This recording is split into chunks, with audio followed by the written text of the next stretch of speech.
suis né à Vorton narquois, brandissant aux faiseuses d'anges une triomphante phalange, primale flèche en mon carquois. Cerné de hublots agressifs, je narguais de toute mon île l'écume d'une mer hostile, bordant à regret mes récifs. J'avais le cuir de l'animal et sa résistance sauvage, et les ressacs sur mon rivage ne me faisaient ni peur ni mal. J'ai goûté le parfum secret de la frimousse à la farine, de Noël à la mandarine, du crissement sec de la craie. L'oiseau tombé du nid déploie son aile à leurrer les rapaces.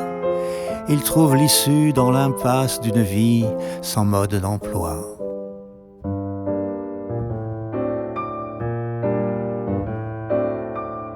Dans la recette du missel, tous les lardons sont des malades. On accommode sa salade de cinglantes gifles de sel. Je ne sais à quel cuisinier revient ce sectaire mérite, mais toujours est-il qu'à ce rite, je n'entendais pas communier. Teigneux ruant comme un baudet, j'assénais des coups de tatane, en pisandru sur la soutane qui me trempait dans son bidet. Depuis lors, je suis devenu rétif au festin des églises. La hantise me paralyse de figurer sur le menu. Mes souvenances se dénouent, ta voix divine me rappelle. Sylvie, derrière la chapelle, c'est toi qui me mise à genoux.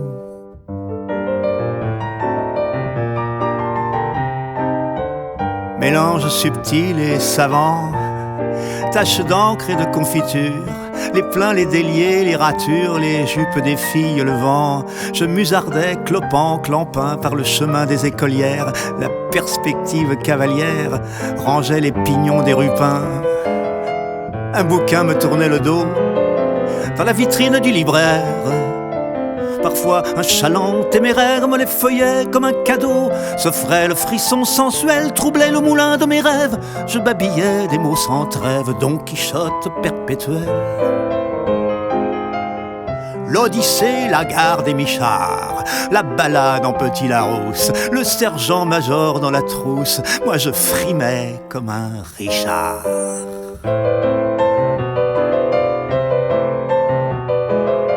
Une chanson faisait le mur, je m'adonnais à la varap pour en attraper quelques grappes comme on gobe le raisin mûr. Et puis d'un revers délicat, je transvasais de mon oreille un peu de sucre de cette treille au creux de mon harmonica.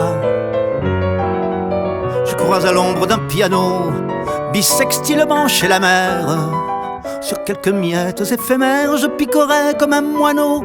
Tel un voleur de tout venant, j'ai mis mon butin en mémoire sur l'étagère de l'armoire de mon cerveau de ruminant.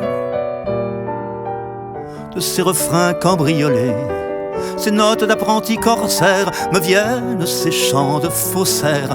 J'avais le coffre sans les clés. Mes lèvres fanaient d'ignorer la saveur des larmes salines. L'enfance ne fut pas câline, j'ai appris bien tard à pleurer. Très tôt l'école m'a quitté, j'ai gravé au cul du pupitre, au canif, le dernier chapitre d'un pacte d'infidélité. Icare valsait sur mes airs, j'avais l'audace du timide. Et du haut de mes pyramides, je peuplais d'arbres le désert. Je traînais mon âme d'enfant, les mains vides, les poches pleines d'espérance, de porcelaine, dans un magasin d'éléphants.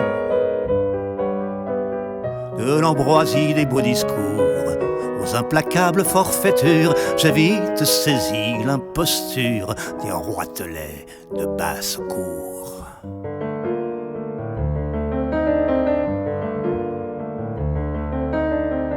Au rencard des malentendus, on s'échangeait nos maladresses sur nos valises de détresse, en salle des faux pas perdus.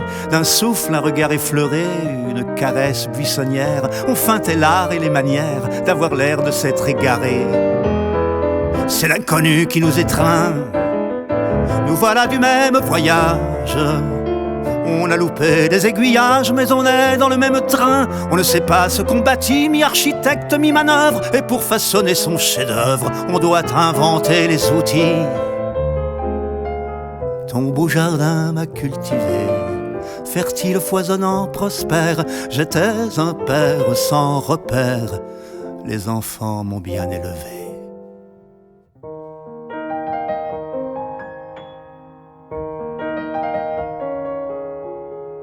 Les saisons fusent sans raison, je ne crois pas leurs stratagèmes.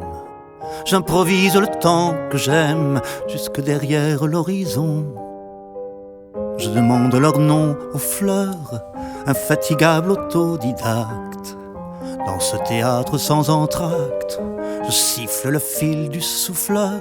Je suis l'éternel débutant, j'apprends grain à grain mon vignoble. J'attends la pourriture noble, ou bien c'est elle qui m'attend.